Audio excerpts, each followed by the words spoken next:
Okay, so let us start.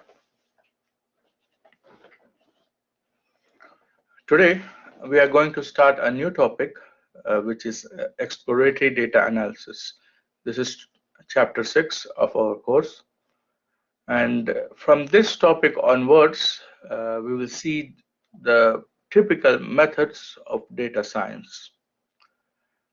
So let us quickly see what we have seen so far and what we are seeing from now until the next 4 chapters, including this. Okay. So everything that we learned here, is sort of foundations. It's like you can say pillars on which we are going to build our data science, work. So now we are familiar with some tool that is Python. Okay. Again, Python is a tool that we selected, but can you use any other tool? Yes. So if you're using any other tool, you have to learn about the tool, and then you have to learn some of the ways how to handle the data in that tool. Okay. So this can be replaced by any tool of your choice, or I would suggest Python. Is a good language. You can use it in different areas, so it will be useful. And then we learned something about statistics, some basics, not much, but some basics, and we'll see how we'll be using them in future topics. And then finally, we have seen some of the typical concepts of programming related to the data science. What exactly? Well, we have seen how to handle the data using data frames, and we have seen how to visualize, how to draw different charts or plots. So those are the two aspects of programming we have used. Of course, this one we have used with respect to Python, but if you are picking any other tool, let's say in the future, you should know how to handle the data and how to do visualization in that tool. And these were all the pillars or the basics or the foundations for our course. Now, in the previous chapter, we have seen the very first step of actual data science project, which is how to understand, or data understanding basically uh, is the concept. So data understanding as well as the data preparation. In data understanding, basically we talked about whether the data is structured or not, and if it is structured, then what are the fields or the variable types, and things related to that, and how the data is stored, whether it's stored in a CSV file, and there's certain questions that we post, and if you answer those questions, that means we have a good understanding of the data. But the previous chapter was mostly focused on preparation, and we have seen how to handle the missing values, how to handle outliers, how to handle inconsistency in the data. Also, we have seen simple transformations like scalarization, scaling basically, which is when you have numerical data, how to scale it using min, max, or standard scaler. Also, we have seen here encoding. Encoding is also a very important concept, especially when you have data in categorical form. And the method or the algorithm that you use requires a method to be data to be in the numerical form.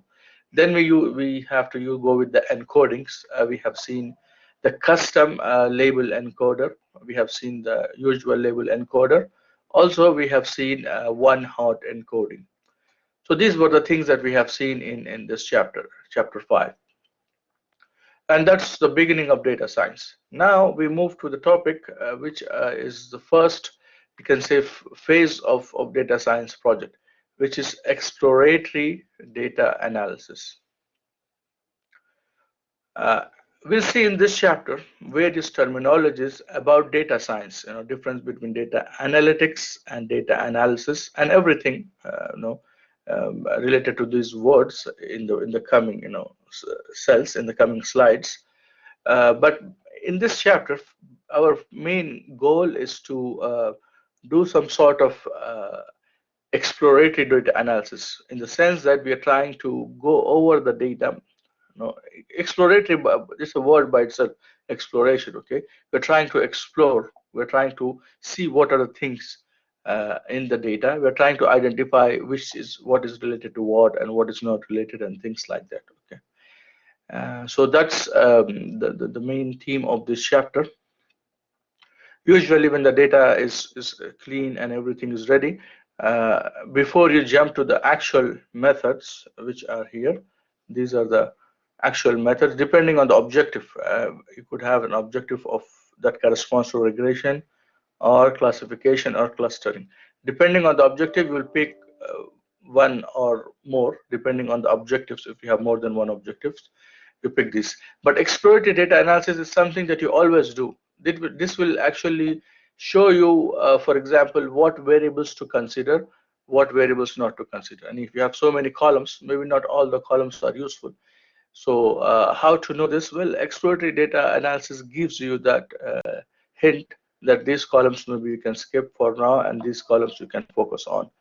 So this is what we are going to learn in this chapter. So the exploratory data analysis is something generic and you can use it for any of the next methods. For example, you could use it before regression, you could use it before classification, or you could use it before clustering. Okay. All right. So let us start the topic.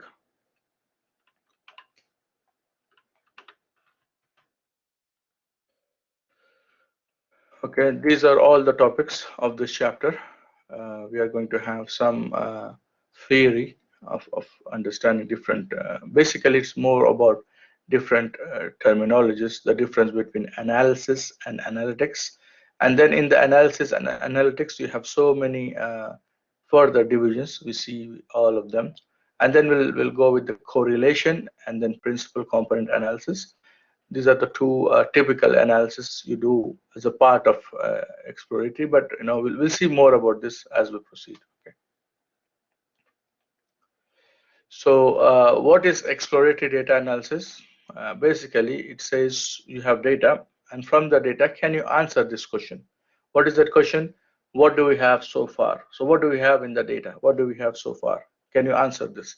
If yes, if you're looking for answer to this question, then basically you are trying to do exploratory data analysis.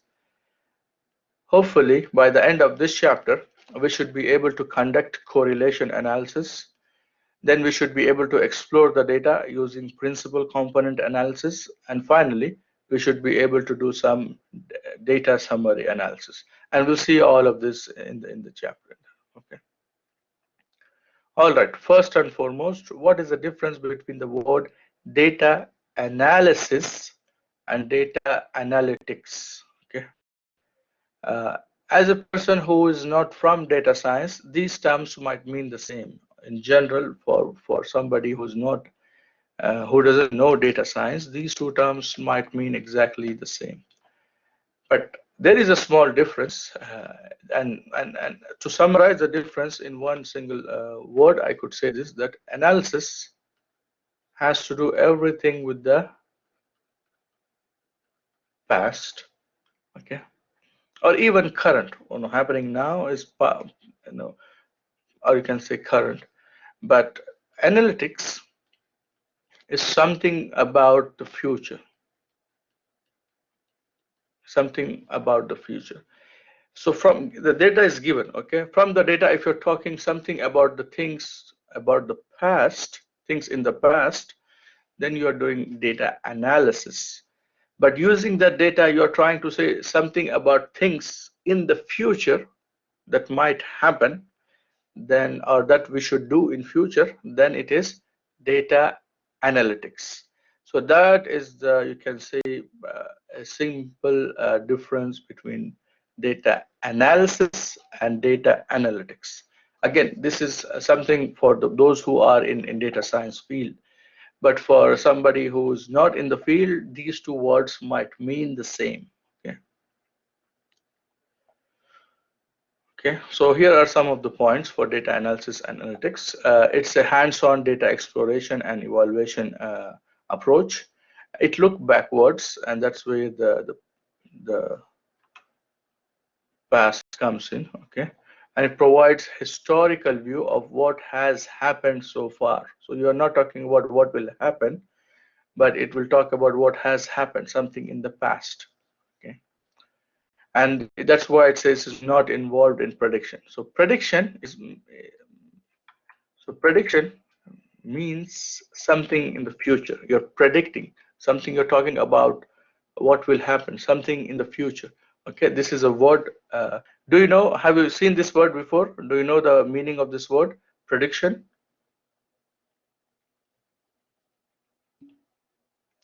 What do you Yes. say it in Arabic?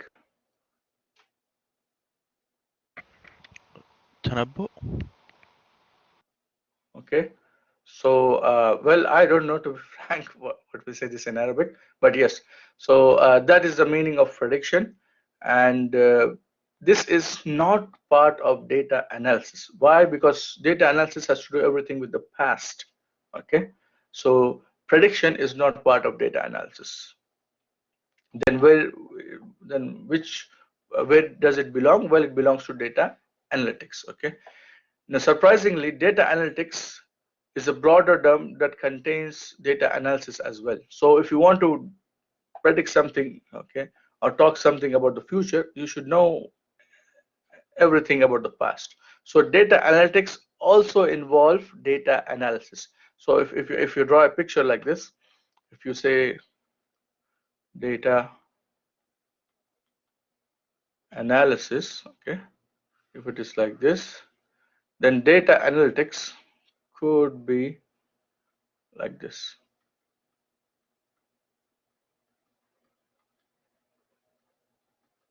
Okay, so I know this contains data analysis because if you know things about past, maybe you can use that in a way to tell what will happen in the future. So that's a part, and it includes data analysis. Okay. So some people call it as it is the science behind the analysis, and actually the entire methodology is part of the data analytics, because very rarely you just look at the past and keep quiet. Usually we do look at the past, and from there we try to say something about the future. So now you have a entire workflow, entire methodology, and it is part of the data analytics. So that's a quick overview of data analysis and analytics. Any questions, any comments? Any questions, any comments? All right.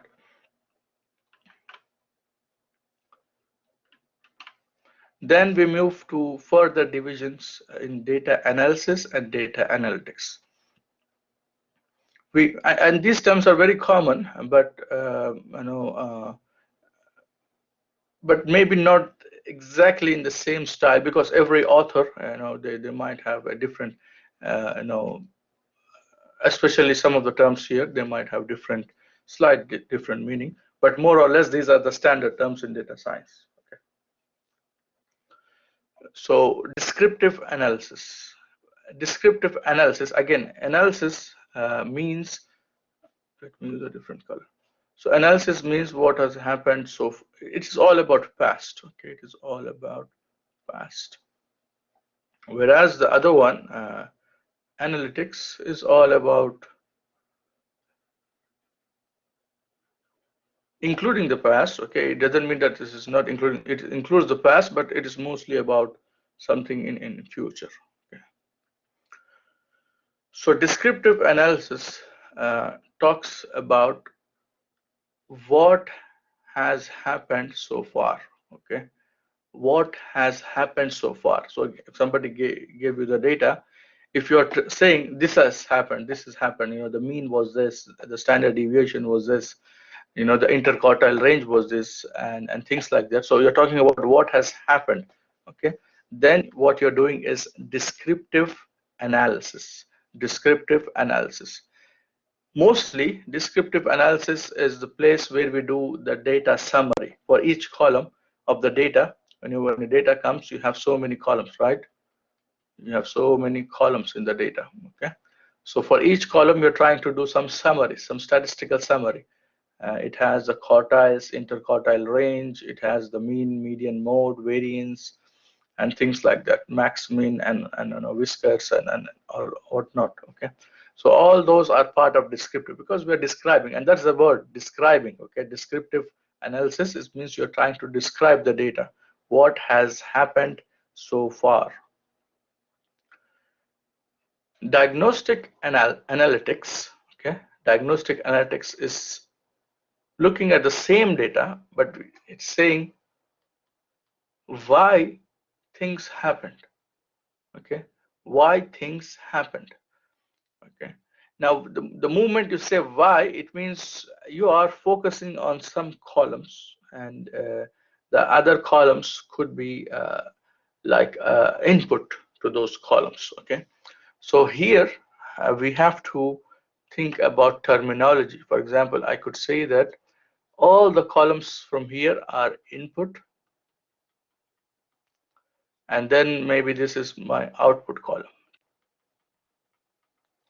Okay, and then maybe I'm interested in why the value of an output column has increased or reduced, and then that study could be a part of diagnostic analytics. So here we're talking about why something has happened. Okay, here it is mostly on what has happened, so it's just description of each and every column.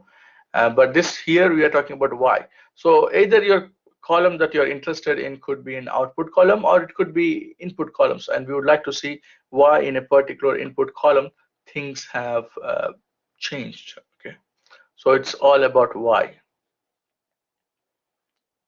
All right, now we have exploratory analysis. Exploratory analysis, again, it's in the past, but we're trying to understand the relationship.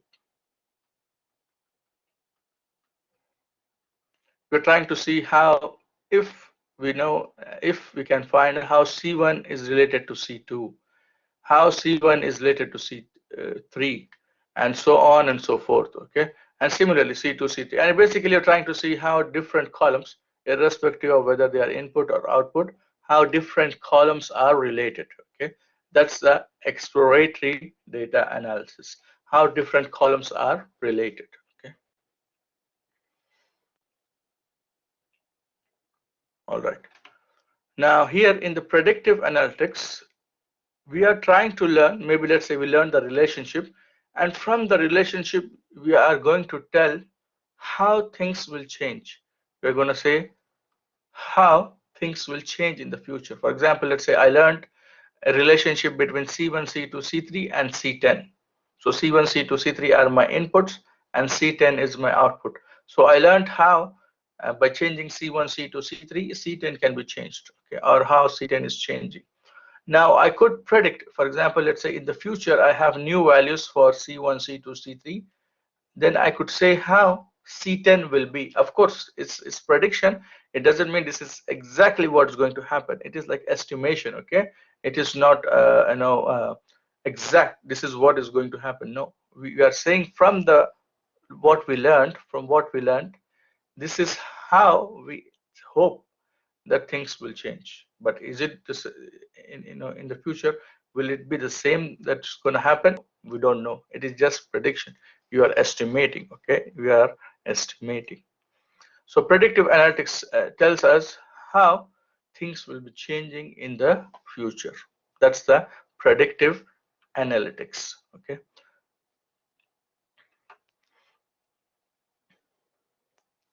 all right. Then you have mechanistic analysis. In mechanistic analysis, we are going a bit deep in the relationship. We are trying to see, for example, if you have a particular output variable, we're going to see how each or how all these columns are related to the output variable. Okay, that is the mechanistic analysis. So this is also about relationship. Actually, relationship is a general concept, and we'll see how they are being used in different parts of data science. Okay. So mechanistic analysis is also relationship between two variables, but two or more variables. But we are mostly interested to see how changing one variable will change the other. Okay, so how changing one variable will change the other variable. So how should I write it? Maybe I should say here.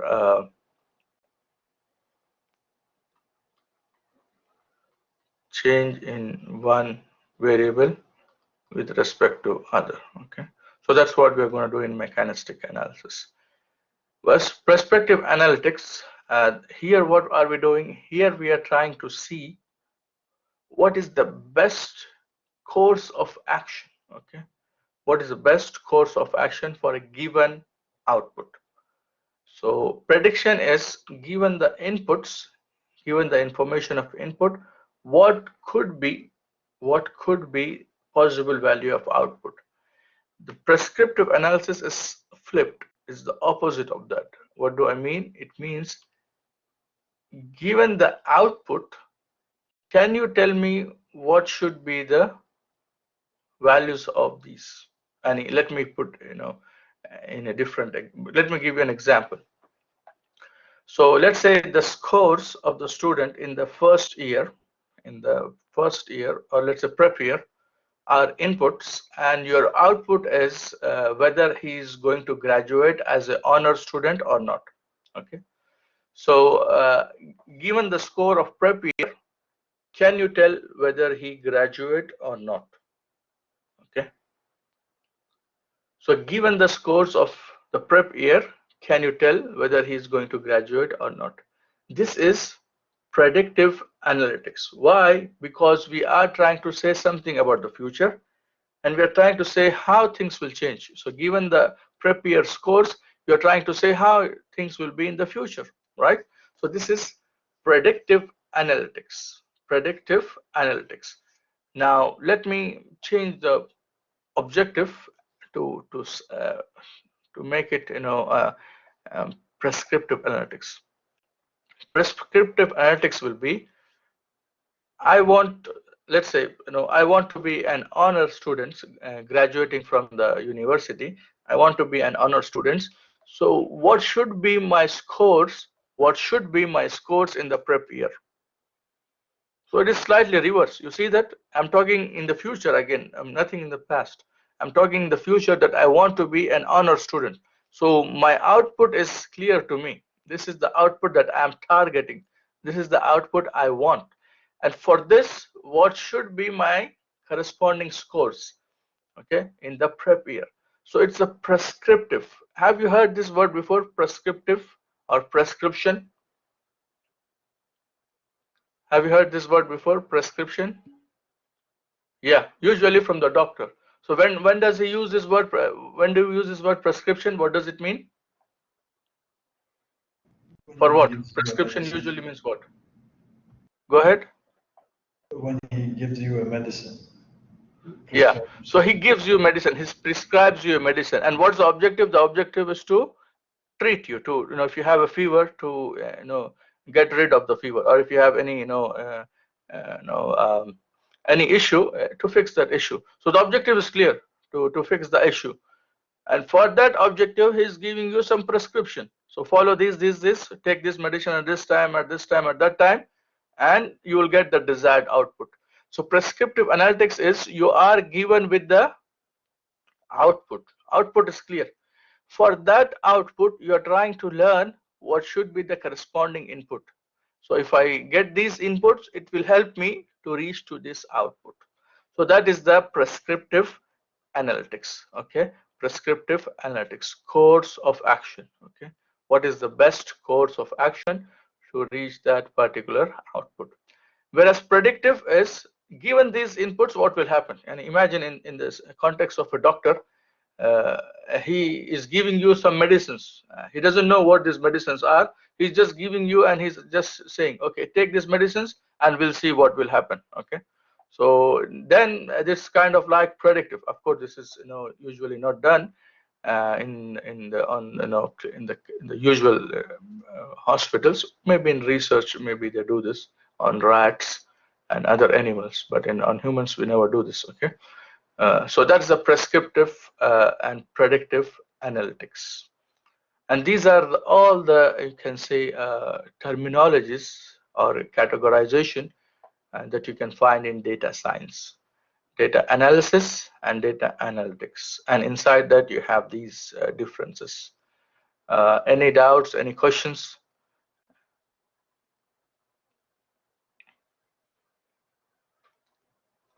Any doubts, any questions, anything that's not clear?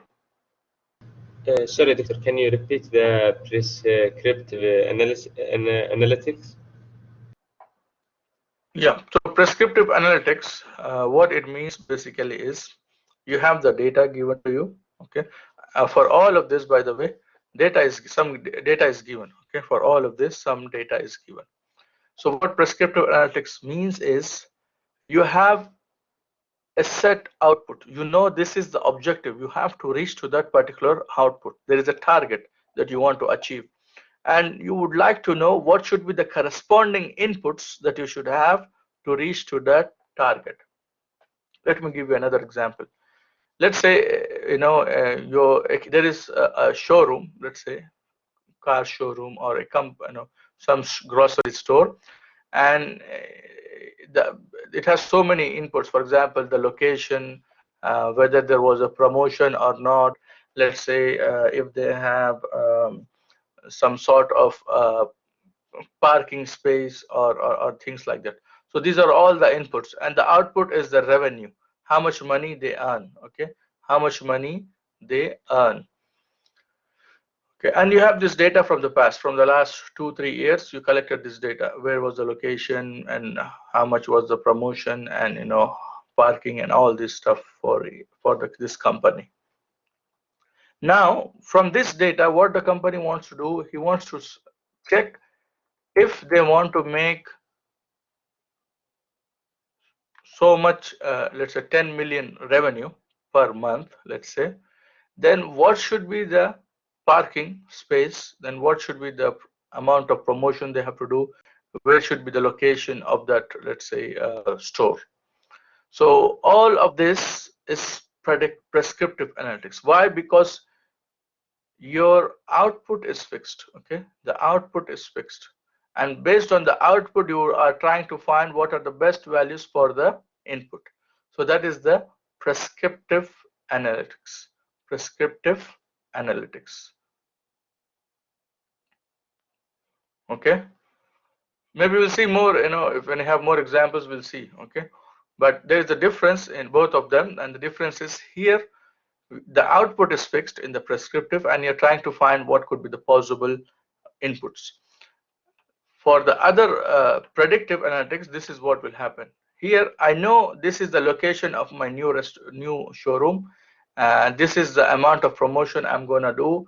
This is the parking that I can provide. So given these inputs, I will tell how much I can generate the revenue. So here I'm talking about prediction, or this is predictive analytics. Okay, predictive analytics. Given the input, something that I can control, I want to know what will be the result. Here it's the opposite. Here it's something I cannot control, but I want to get this. I want to achieve this. And how to do that? Well, by trying to come up with the best way, best values for the inputs. Okay. Any other question? All right.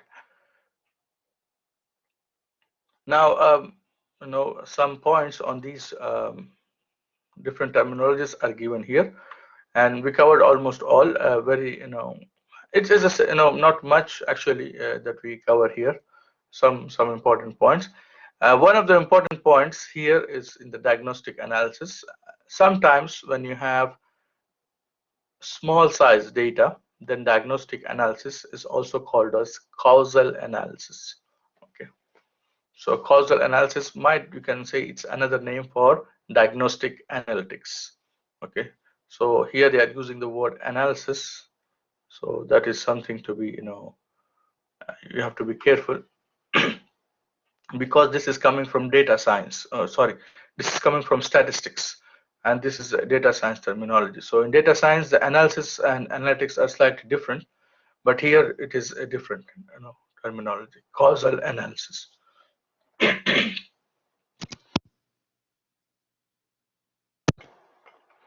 Sorry. And one of the important, you can say, tool or one of the important analysis method in diagnostic analytics is correlation. Okay, And correlation is something that we are going to study in this chapter, correlation. Okay. Right. So that's all the things that we need to know about these different terms. And of course, here is the description about all of these. Okay. All right. Another important topic in mechanistic analysis is regression.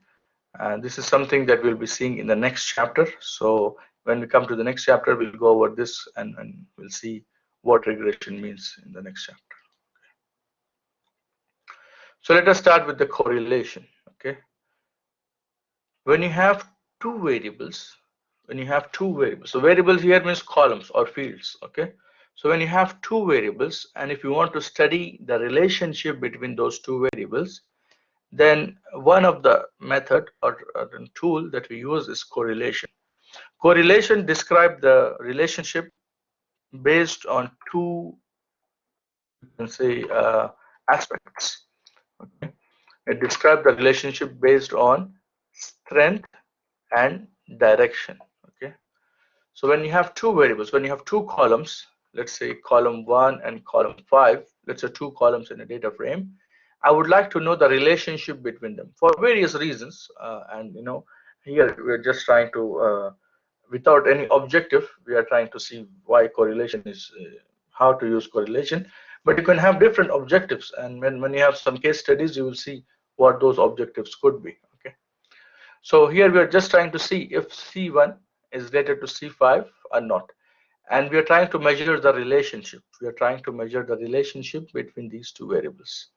But the way we measure the relationship is in two, you can say, aspects of the relationship: the strength of the relationship and the direction of the relationship. The strength will tell you how closely two variables are related. What it means is, if I change little bit in C1, will C5 change? Or if I change a little bit in C5, will C1 change? How strong is that relationship? Okay, that's the strength of the relationship. That is the strength of the relationship. Then the direction of the relationship. What direction says is, what direction uh, what direction says is, if I increase C1, let us say, what will happen to C5? Will it increase or decrease? Will it increase or decrease? Now, if I increase C1 and C5 also increases, that means you have positive relationship. And similarly, if I decrease C5, sorry, if I decrease C1, then C5 will also decrease. That means it's a positive relationship. Okay. So increase in one will also result in increase of other. If one is decreasing, the other will also decrease. So they have positive relationship. Okay. That's the direction of the relationship. Okay. Well, you could have others as well. For example, increasing one might decrease the other. Okay. Increasing one might decrease the other, or decreasing one might increase the other. Then you have negative relationship. So relationship can be measured in different ways, and this one of the simple ways is to measure based on two components: strength and direction. Strength, it tells you how closely the variables are related. So if I change it by small amount, will it change it by small amount or high amount? And vice versa. Okay, if I change it by very high amount, how much is the change? Very small or very high? So that is about the strength of the relationship.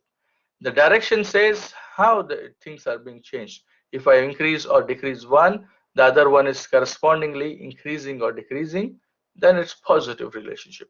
If I increase one and the other decreases, or vice versa, then it is negative relationship. So that is the correlation. Correlation will tell you the relationship in these two components. Okay. Is it clear how the correlation will give us the relationship? Any questions, any doubts?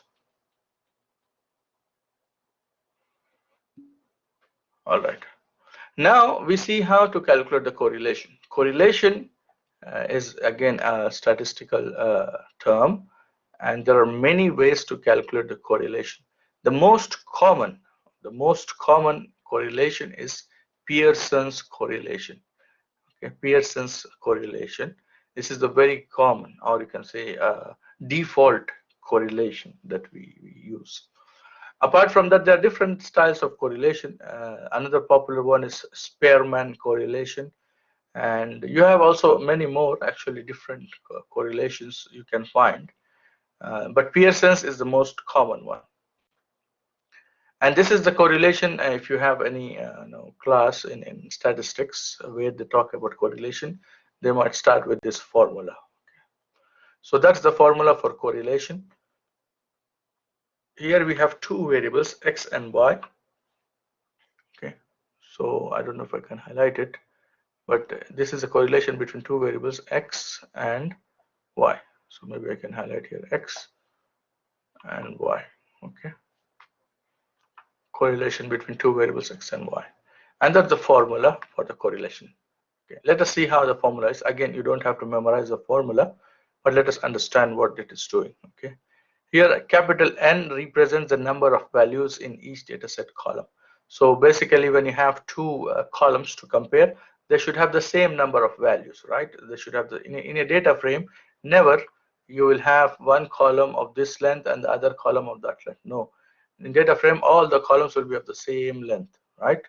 So that is what it's saying here. Okay, number of values in each column of the data set. Okay, or each data set column. Then summation over x, what is this? Is the sum of columns of x. So if you have so many elements in x column, it is just sum of all this column. That is the summation over x. Same thing when you have y, so many values, then sum of all the values, just add them, and that will be the sum of y, or summation of y. Okay. Then summation xy, what does it mean? It means I multiply these two, product of these two, and let's say I got this value, product of these two, xy, I got this value. Then product of these two, I got this value. Product of these two, I got this value. And this is the x multiplied by y column. And the sum of all of this is summation xy. That is this, okay? Summation xy. Similarly, for x, what I can do is I can get x square. What is this x square? The square of this value, okay? The square of this value, the square of this value. So for each value, I can get the square, and then I do the sum of all of this. So that is summation x square.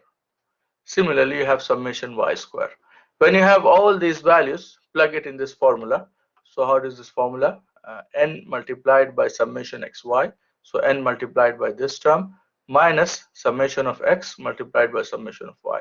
So product of these two divided by square root of n multiplied by summation of x square minus summation of x whole square.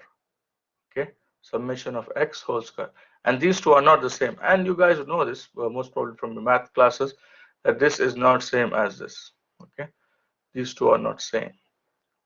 This is summation of x square, this is summation of x whole square. Okay, same thing with y here. And once you plug everything in the formula, what you will get is the correlation coefficient r. Okay, correlation coefficient, which is standard notation. Actually it is r. Okay, correlation coefficient r. Now this value of r will be always between -1 and +1. So it will be always in the interval of -1 and +1. So it could be anything and including -1 and 1. Now, so any doubts, any questions so far here? I'm going to erase the graphics. So any questions, any comments so far?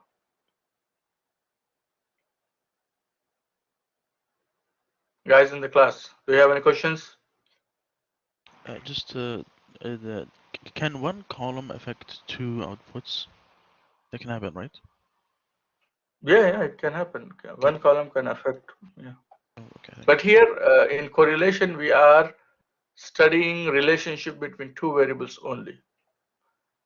Okay, two columns. Relationship between two columns. Any two columns.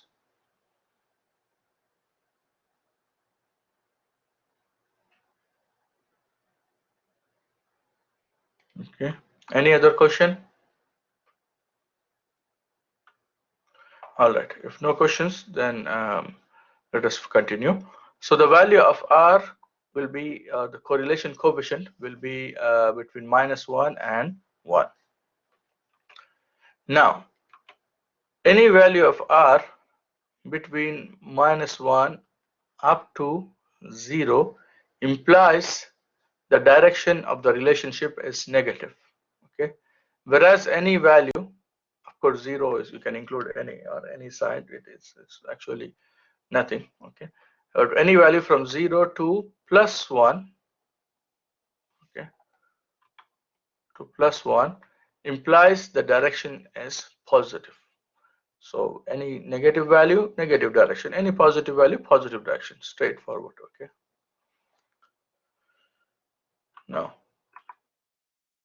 any value close to +1 or -1 implies the strength of the relationship is very high, very strong correlation. Okay, the strength is very high.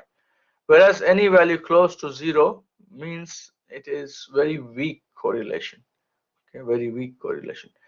In general, there is no cutoff, but I found this in one of the book. Maybe it's straightforward to use, and this is how we can talk about the strength of the. Maybe you can use this as a reference. Again, the boundaries are not so hard and far. There's no sharp boundaries. So you have to be very careful in using this. So here it says if the value of R, which is the correlation coefficient, if it is between -0.4, can you see this, or should I zoom? Let me zoom.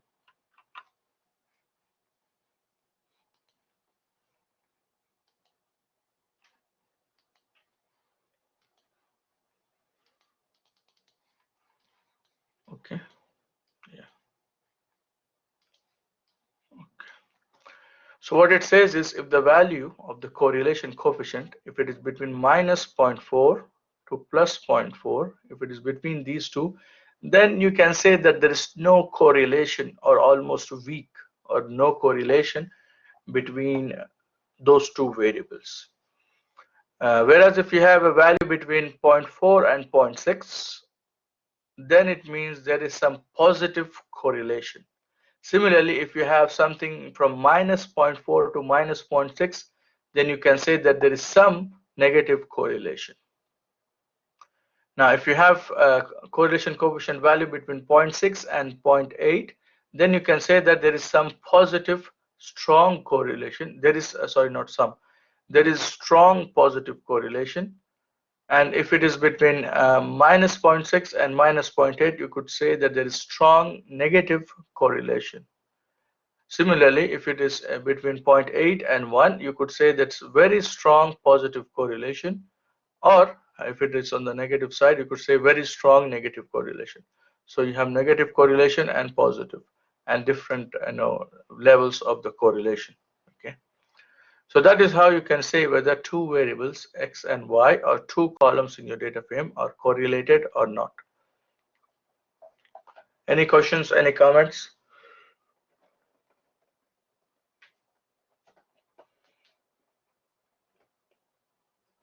Right, so if there are no comments, let us continue.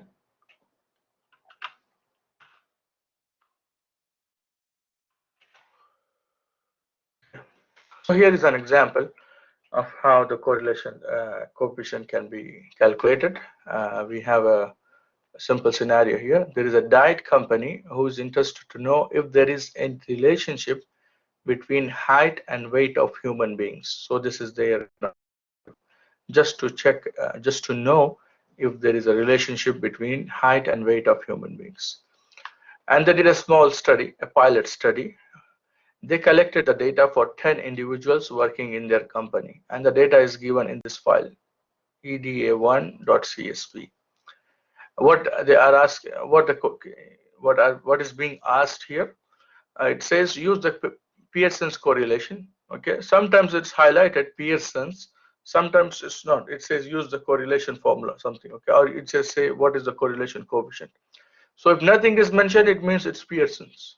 If there is some other name mentioned to you, then you have to change it. Okay. So here it says use the Pearson's correlation formula to calculate the value of R between height and weight columns. Okay, and then you have some other tasks as well. So let us start with the first task. We read the data and display the data, and this is what we have in the data. You have two columns, height and weight. For these two columns, okay, let me execute it. For these two columns, I can get the value. Here, I did it manually. Maybe I copied it in Excel and did it. But for example, I could have, if I want to use Python, I could have done like this. Okay. Actually, you could do like this. Okay, so that's the summation of X, summation of Y. Okay. Let's say I want to add in the data frame X square. How would I add a column in data frame X square? Let's say I want to add a column height multiplied by height. How to do this? Anybody in the class? How to have a column height multiplied by height in the data frame? A new column. Multiply the columns, DH times, and then again DH. There is no DH. What we have is D height. D height, I mean. That's good. Okay. So you multiply D height and D height. And this will create, well, I forgot DF and So yeah. So now we have this column. Okay. Similarly, I can get another column, for example. By the way, I don't have to do it in like this. And if I want to use pandas, I could immediately get the correlation. But I just want to show how I got these numbers. And the easy way for me is to just compute it here.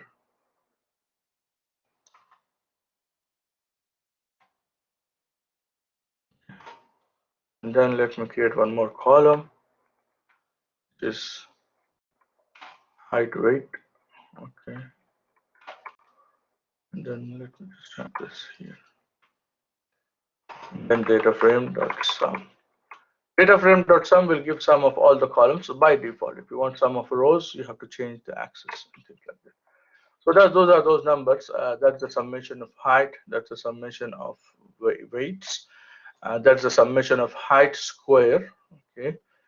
That's the summation of weights square and the summation of xy. Okay.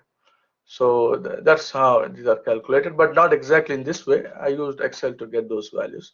Either you use Excel or do it here. It will give you the same. And then all these values are plugged in this formula, and then we get the value of R, which is 0.389. Now value of R is 0.389, which is roughly close to 4. Then we have to talk about two things. We have to talk about the direction and the strength. So if R is 0.389, okay, if R is 0.389, tell me what is the direction? Is it positive or negative? Direction is positive or negative? It Positive, is right? positive. Positive, yes, that's right. Because it's positive, that's it. How about the strength? Well, here it is very close to 0.4, okay, very close to 0.4. So saying no correlation is not just because what makes it more than if it is 0.41 or 0.38 something, okay. So it's very close. So you cannot just say no correlation, but you could say that there is some weak correlation, okay, something very weak, not much. There is some weak correlation. But if it is in this zone, you could have said there is some correlation. Okay, we could say there is a weak correlation between those two variables. So it looks like height and weight, they are not that correlated. So you could see a short person with high weight, and you could see a tall person with less weight, and this is quite possible. So that's what it says. It says that there is actually, he says some correlation. So maybe, he assumed maybe it's very close to 0.4, and he took this some correlation, but I would say there should be weak correlation between the two variables. Okay. Again, here I think it's on the border, so you have to be slightly more relaxed here. Okay. And the two variables are positively related because R is positive. Now, this is the interpretation will be the same, but when you calculate it by hand, you have to do all these computations. By hand, I mean you can use Excel or calculator or any other tool, but not the methods of Python. Okay. But if you want to do it using your Python, especially the data frame, then the data frame has a method which is .core. Okay, data frame .core. So here, if I type help data frame .core, you will get the correlation method. And by default, the method is Pearson's method. But you have other methods, like for example, Spearman method is there. It's also another one, Kendall's, and you can read about all these methods and you can see. Okay, or you could have your own, I would say, method if you want. Okay.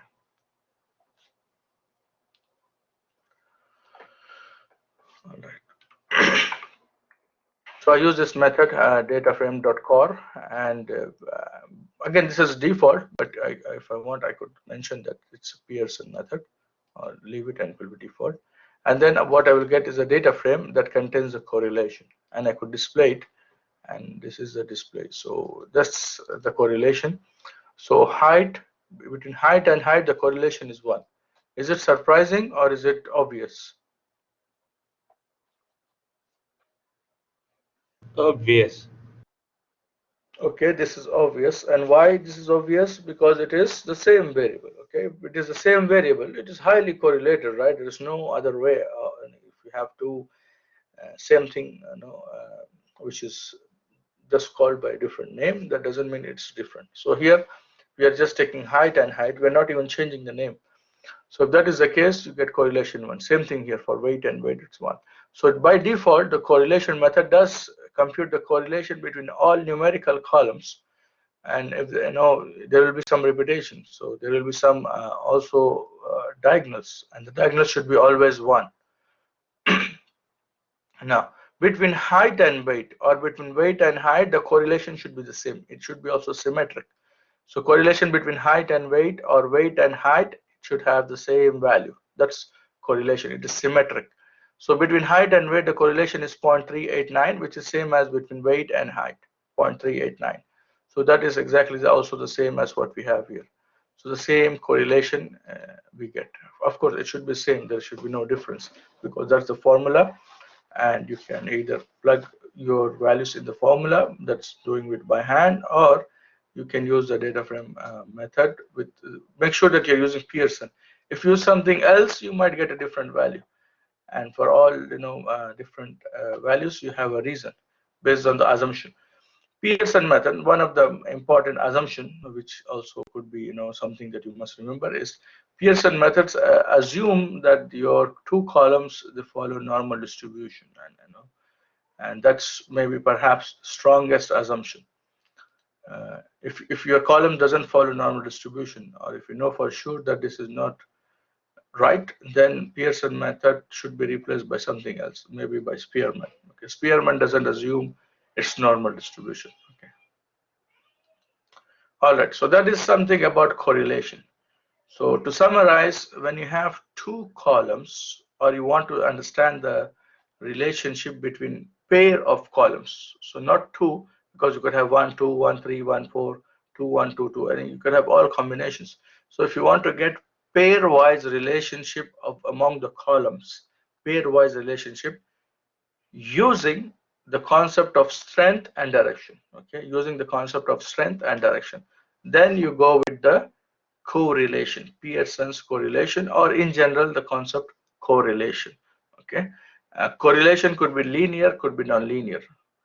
What we are studying is a linear correlation, and inside linear correlation, very basic, which is the Pearson's correlation. But you could have non-linear correlations as well, and it could be a big topic by itself. But all this correlation, what's the purpose? The purpose is to check whether two variables are related or not. That's the objective. Remember this. Maybe in the future you might use different correlation, that's fine. But remember that when you have two variables and you want to study the relationship between those two variables, whether whether they are related or not, okay, you want to talk about the strength and direction of the relationship, then you will go with the correlation. All right. Now we move to the next important topic, which is also usually used along with the exploratory data analysis, is the principal maybe. Okay, but the word is different, huh?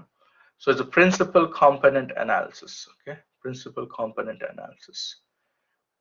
Essentially, the idea is that you take the data which has so many columns and you try to project it onto lower dimensions such that you have one or two important columns. Not you don't pick the column from the given columns. No, you somehow mix those columns and get one or two really important columns. The columns that has almost all the possible information that you have in the previous columns. Okay. And here we are trying to reduce the number of columns. From so many columns, we're trying to come up with one or two useful columns. It is called as dimensionality reduction technique. So in the previous chapter, if you remember, in transformation, there was this concept of reduction. And in there you have data aggregation and dimensionality reduction. So this is one of the, you can say, famous method that you use in dimensionality reduction. In short, it is called as PCA, Principal Component Analysis. Sometimes you will be surprised that you might get interesting uh, interesting piece of information from the data just by doing PCA. So you don't have to do further analysis. Maybe PCA will reveal some information that is more than enough for some simple objectives. Okay, so it could happen many a time. So it is very powerful method, and that's why also it is very popular. After correlation, people will like to jump to PCA to see if we can find something interesting from the columns itself. Okay, so remember, PCA is the dimensionality reduction technique, or roughly we are taking so many columns and trying to come up with one, two, or maybe three very useful columns. PCA comes in hand with data visualization, which is part of data exploration. Okay. Now, to know more about PCA, to see what this projection and everything is, let us take this. Let us look at this video.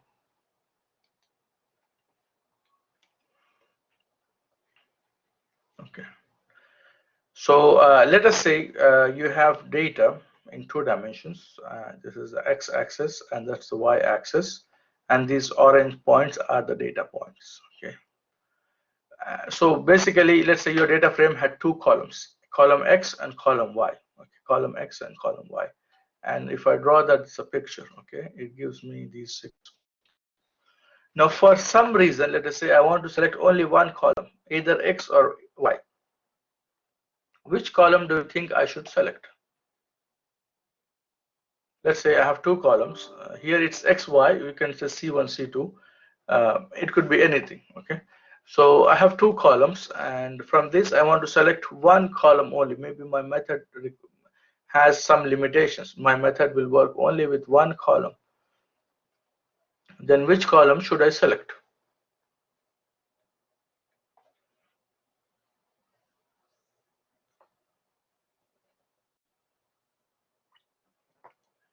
Well, anybody in the class? Okay. What will happen if I select column X? How will this plot will be? If I select only X, not Y, what do you think will happen?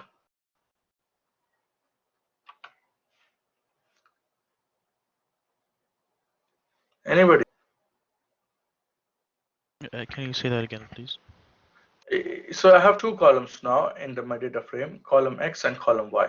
Let us say I delete column Y, then what will I remain with? How will be the values on column X if I completely delete column Y?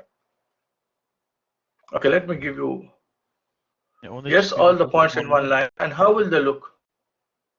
How will they look if they're all in one line? For example, this point, how will it look if I delete Y? I'll go to the bottom, like on the x-axis. Okay, maybe let me use a different color.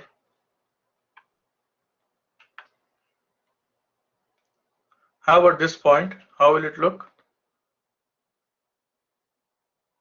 Right? How about this point? It'll be like overlap on the same area. Yeah, it will overlap with this one. How about this point? Well, it look like this. How about the other point? Well, it will overlap. How about this point? So if I delete Y and focus only on X, this is what I get. So essentially, this is like, and this idea is like project. So I took all this point and projected on X-axis. Now let's do the same. Let's delete X. So what will happen now? If I delete X, yeah, that's good. This is exactly what I was trying to get at. So if I delete X, I will get 1 point here, 1 point here, and 1 point here. Okay. So 2 points to observe. Whenever you project, there is for sure some loss of information. And here I had 6 points, and here I have only 4 points. So there is loss of information. Yes or no? Some information is lost. Yes or no? Yes, it is. What do you say? Yes, it is. Okay. Same thing. If I delete X, if I project on Y, okay, delete X, or let us say project on Y, I am losing also information. Okay. But then some of the projections will have more information than the other. So which projection you have more information? Projecting on X-axis or projecting on Y-axis? Which one has more information? The x-axis. Yeah, X-axis. the X-axis. Okay. So always remember, projecting will most probably result in losing information. It is not one-to-one. Okay. You will lose some information. But then projecting will also, there could be many options of projecting. Okay, there could be many options of projecting. Some might lose more information, some might lose less information. So the question is, can we find a particular single direction? For example, this is one direction, right? This direction is what? 1 0. So you take everything from the X coordinate and 0 from the Y coordinate. Or this direction is 0 1. You take everything, you take nothing, sorry, you take nothing from the X coordinate and everything from the Y coordinate. So these are two directions. So the question is, can we find a direction, that will contain maximum information?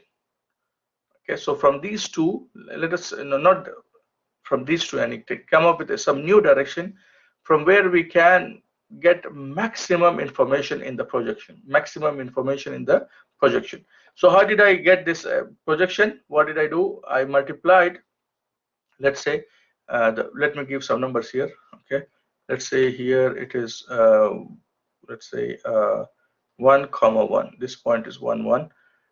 Let's say this is X Y sim. So it's a 2 1. Let's call it 2 4 maybe. Okay, then this will be 3 4, and then this will be 3 8, and this is 4 8. Okay, some numbers I give. Okay, so to get this point, what I did, I took the first column, first number 1 multiplied by the direction. So 1 multiplied by 1 plus 1 multiplied by 0. This will give me what? 1 comma 0. So that was what I got here.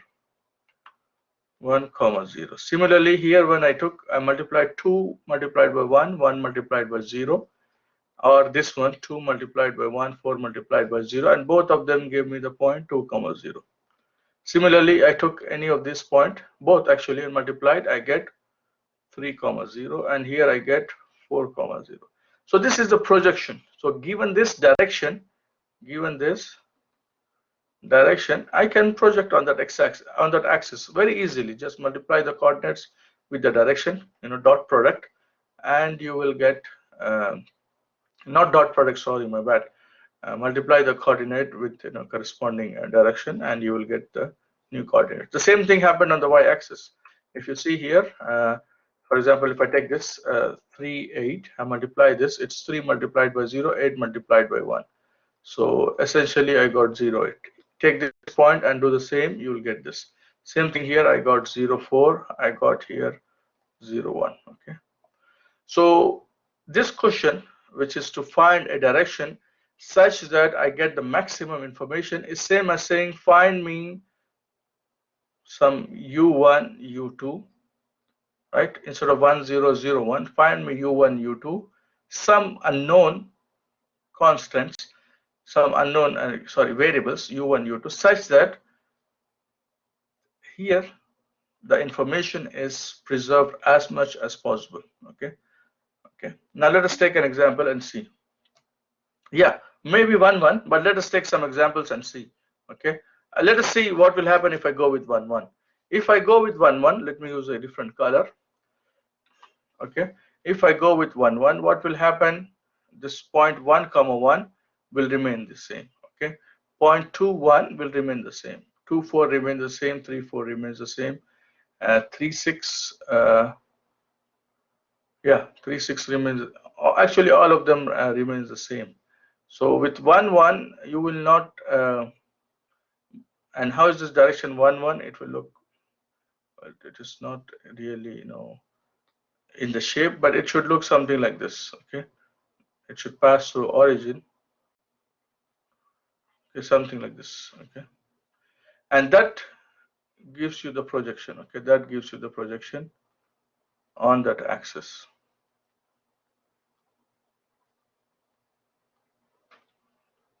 Of course, this is not really, it's not, with respect to scale here. I just drew the points, which these numbers actually are not with respect to scale. So it might look bit off. 1, 1 doesn't look neat here. But yeah, 1, 1 could be a choice. And is it the best choice? We don't know, because we have to see, we have to define how to calculate the information. So the projection will give you something like this. Okay, the projection will give you something like this, where you have 6 different points. Okay, and this is one suggestion. There could be many such suggestions, and let us look at the video and we'll see more. Okay, we'll see all those suggestions here.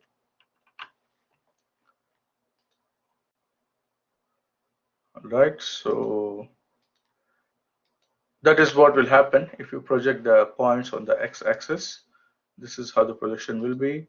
If you project them on the y-axis, that's how the projection will be. Okay, that's how the projection will be.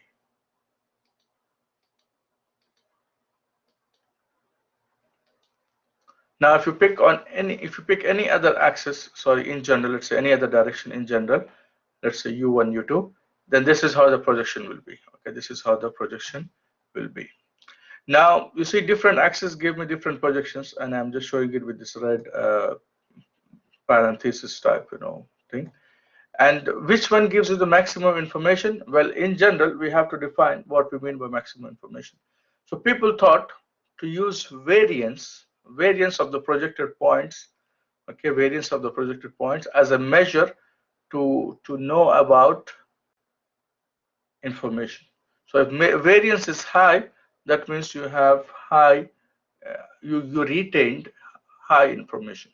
Okay, so that was a variance along x. But well, this is not showing you the variance; it's just showing you the spread.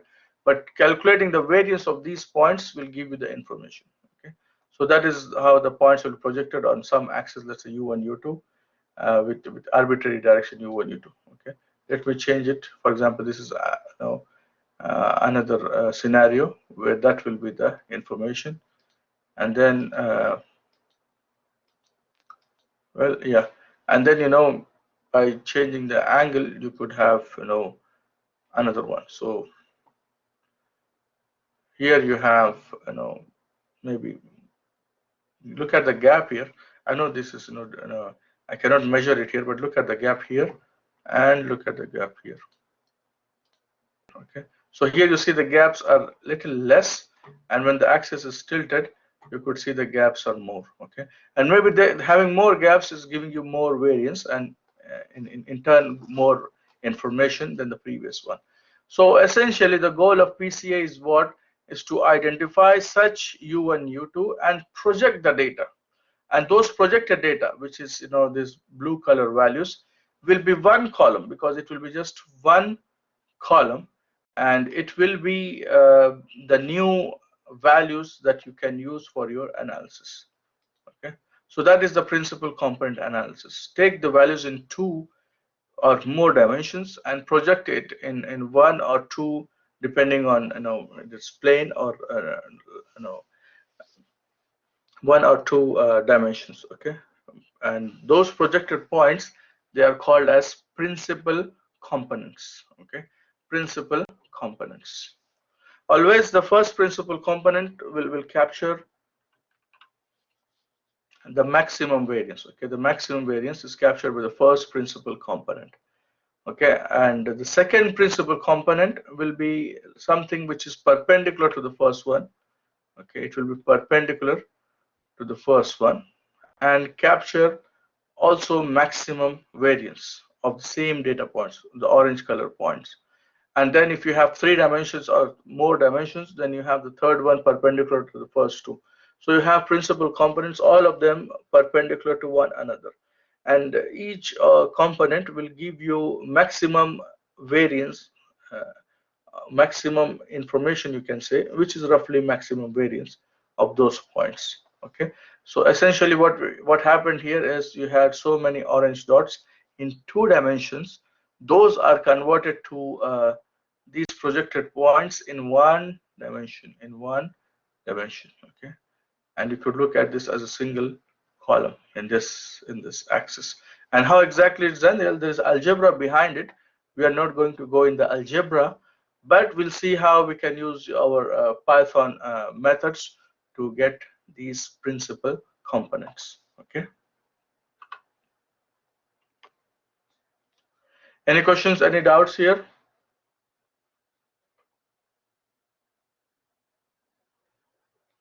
Any questions, any comments?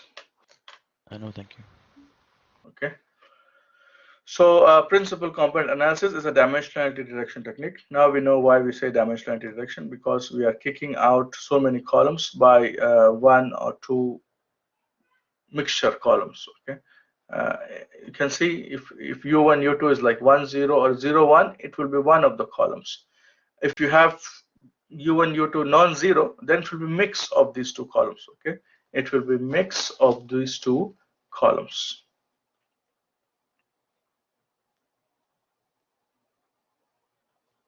All right.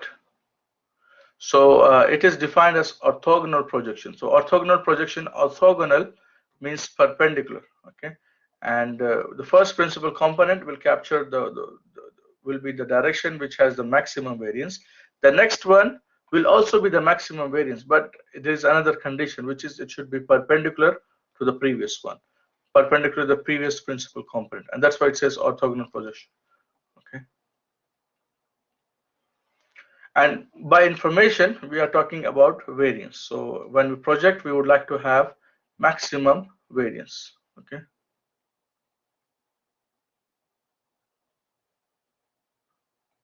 Actually, this is a typo. I'll fix it. Okay.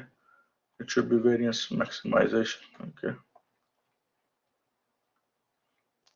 Here it should be maximized. So I'll fix it. Okay. Maybe here, but also. But let me keep the typo so that for the next class I'll show them and then I'll fix it. Now these are different points we can observe from the PCA. The idea is to find the directions that capture the maximum variance. Okay, variations or variance. The first principal component, it gives us what? It gives us the maximum variance. Okay, in that order. And this principal component will be a linear combination. For example, I'm not sure if I still have that graphics. Let us see.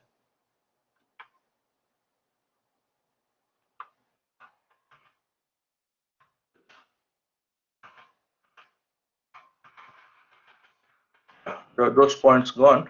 But for example, let me give some numbers again. Let's say 1 1 and let's say 2 1. So if I use this, what I will get is 1 and 2. Okay, if I use this axis, I would have got only 1 point, actually 2 points. That is not right. 1 1, 2 points with the same value 1 1. Okay, or if I use this axis, I would have got 2 rows with one value as 1, the second value as 2. If I use, let's say, 1 1. Okay, oh, I'm running out of time, so just one minute, just one statement and I'll finish. Okay, so if I use 1 1, the new points will be, for example, let me use a different color. It will be 2 and 3. Okay, 2 and 3. So I will have 2 rows. For this point the value will be 2, for this point the value will be 3, so on and so forth. So the first principal component will have these values such that the variance is maximum, all right. So let me stop here. Maybe I will repeat some of this and continue from there in the next class. Okay, all right. So do you have any questions, any comments? Yes, Doctor. Okay, The go ahead. grades of midterm. Will we see the grades Hopefully. this week? Sorry, I didn't get your last part. Okay, what did you say? I mean, when will we see the grades? Hopefully this week. We started grading. Hopefully we'll finish maybe in 2-3 days. I'm not sure, but we set the target that it must be done this week. Okay, so in this week it should be ready. Okay, thank you. Any other question?